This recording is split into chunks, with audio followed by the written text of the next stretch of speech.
was Jimmy Cagney who said, "Only good stuntmen grow old." If so, then Harvey Perry, who battled with Cagney in films like Strawberry Blonde, has to be one of the best ever. Before he died at age 85, Perry appeared in more than 600 movies. His 55-year career stretched from the trailblazing days of the early cinema through to the modern era when he worked on epic action pictures like Earthquake.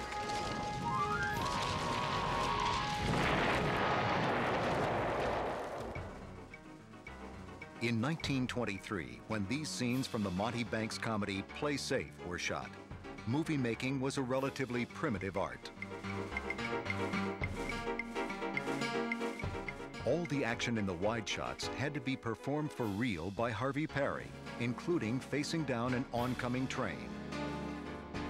That's Perry. That's the actor Monty Banks.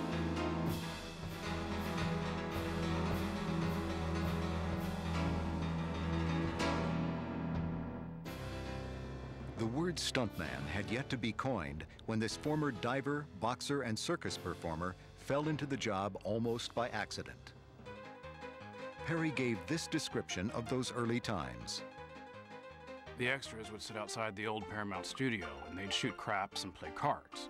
The casting director would come out and say, "Anybody want to make 10 bucks?" The guy would go up there and maybe jump off this building. So he'd jump, you know. If he made it, fine. If he didn't, he got free room and board in the hospital for a while. Not surprisingly, Perry had his share of injuries. In the silent drama 11th Hour, he completed a 140-foot high dive. He broke a world record, but also broke 3 ribs. But learning from their mistakes allowed pioneers like Perry to make stunts safer for today's performers.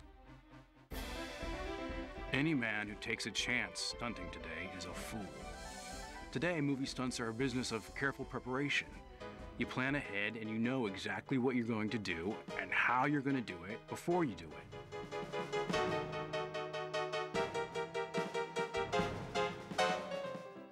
In the 1920s, Harold Lloyd was the most daring of the silent era's slapstick superstars. Lloyd was legendary for doing his own stunts. But in fact, Harvey Perry performed many parts of the riskiest scenes.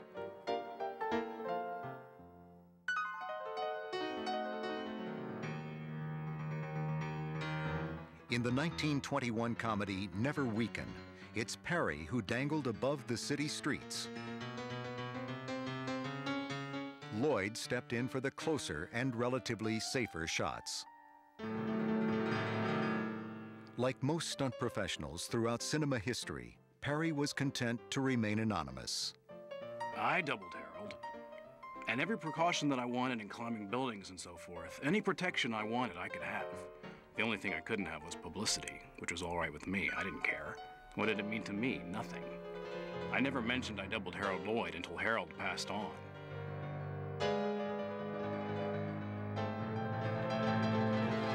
At 5 foot 6 inches and 122 pounds, Perry was small enough to stand in for female stars like Mary Pickford, whom he doubled in Little Lord Fauntleroy.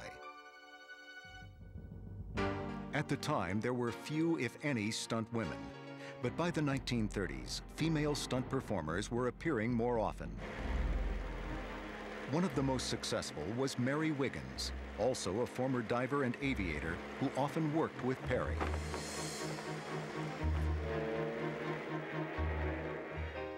In this 1940s featurette, the pair teamed up to demonstrate their talents. What do you want, Mary?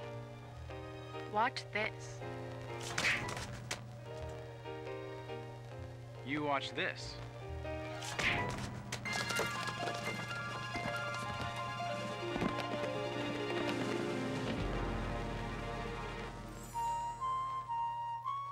Perry was still performing in the early 1980s in films like Raging Bull and Johnny Dangerously. His amazing resilience still inspires awe in today's stunt community. When you see Harvey Perry, who was 80 years old, doing a car head, you know, it's kind of hard to thump your chest and say, "Yeah, I'm a stunt guy." You know, look, this guy's 80 years old, and I just saw him do a car head. It's like, you know, kind of puts you in your place. He worked right up until a few months before his death in 1985, and his groundbreaking bravery, captured forever on film, remains an inspiration today.